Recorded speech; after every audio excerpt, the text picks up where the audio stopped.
Salut à tous! Pour commencer l'année 2025, je vais vous présenter les 5 nouveautés françaises attendues pour cette année. On va commencer ce top en évoquant la seule grosse nouveauté attendue chez Alpine avec l'A390. Il s'agit du tout premier SUV de la marque Alpine. Comme l'A290, qui est en réalité une R5 revue à la façon Alpine, et comme tous les autres modèles de la marque, ils optent pour une version 100% électrique. Bien qu'il se pourrait qu'ils optent pour une nouvelle solution en cas d'échec. Le look est inspiré du concept A390B présenté au Mondial de l'Auto de Paris en octobre 2024. Sur le plan technique, la seule chose qu'on sait est que la plateforme utilisée de celle-ci est la même que pour les Mégane et Scénic. Pour préserver la sportivité qui est la marque de fabrique d'Alpine, Alpine a opté pour une silhouette SUV coupée. Un véhicule avec un look spectaculaire qui promet que du bien pour le futur d'Alpine.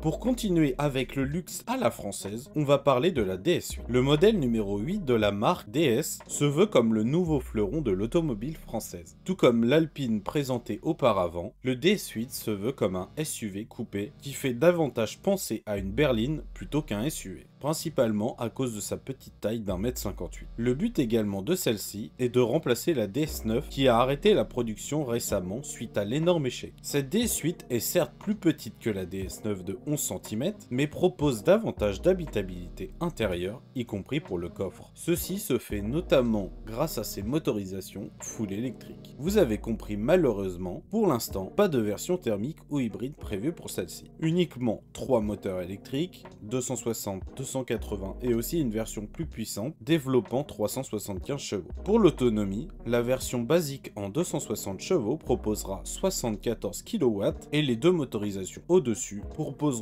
quant à elles 97,2 kWh, ce qui promet une autonomie allant jusqu'à 750 km. Pour le prix, on sait qu'elle devrait commencer pour l'entrée de gamme à partir de 60 000 €.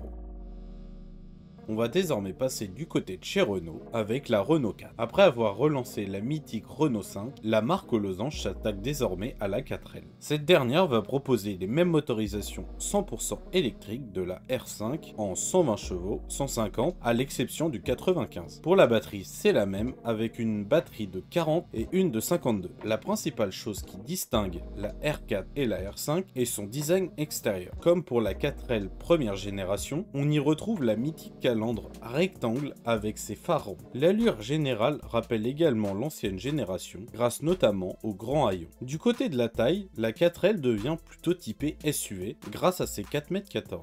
L'habitabilité intérieure est également bien meilleure que la R5. Pour le prix, Luca De Meo a promis un tarif inférieur à 30 000 €. On reviendra plus en détail quand on aura plus d'informations. Pour l'avant-dernière de ce top, on va parler de la marque aux chevrons, et plus exactement du nouveau Citroën C5 Aircross. Présenté au Mondial de Paris, les lignes de ce futur modèle ont fait particulièrement parler. Ce dernier possède la même silhouette que l'ancien, mais avec des traits plus futuristes, notamment avec les nouveaux phares complètement différents. La plateforme choisie pour le C5 Aircross est le même que le 3008. Avec ce châssis, Citroën a promis un habitacle aux solutions ingénieuses. Pour les motorisations, peu d'informations. Ce que l'on sait, c'est qu'il devrait être disponible en thermique, hybride et électrique. Comme tous les autres Citroën précédentes, celle-ci devrait soigner ses tarifs et proposer un prix aussi attractif que le Dacia Bigster. Pour la dernière de ce top, je voulais parler d'une Peugeot pour citer toutes les marques françaises. Malheureusement, rien de nouveau pour la marque au Lyon en 2025, à part des potentiels restylages comme sur la 308. J'ai prévu de sortir une vidéo prochainement sur les restylages, on y reviendra plus en détail. Pour finir, on va retourner chez Renault avec la Twingo. Malgré la commercialisation actée pour 2026, on ne sait pas grand chose de celle-ci. Cette année devrait nous permettre d'avoir de nombreuses informations, notamment sur les motorisations choisies, même si on est presque sûr qu'elle sera uniquement disponible en version électrique. Du côté du design, le concept découvert fin 2023 s'inspire de la mythique Twingo 1. On y retrouve sa bouille de grenouille, notamment grâce à son verre, rappelant la mythique Twingo des années 90. Pour le tarif, elle est attendue avec un prix de base de 20 000 €. Avec un tel prix, elle pourrait permettre à l'électrique de se démocratiser en France. Merci d'avoir regardé la vidéo. Si t'as aimé, lâche ton like, commente et on se retrouve dans une autre vidéo. Allez, ciao ciao!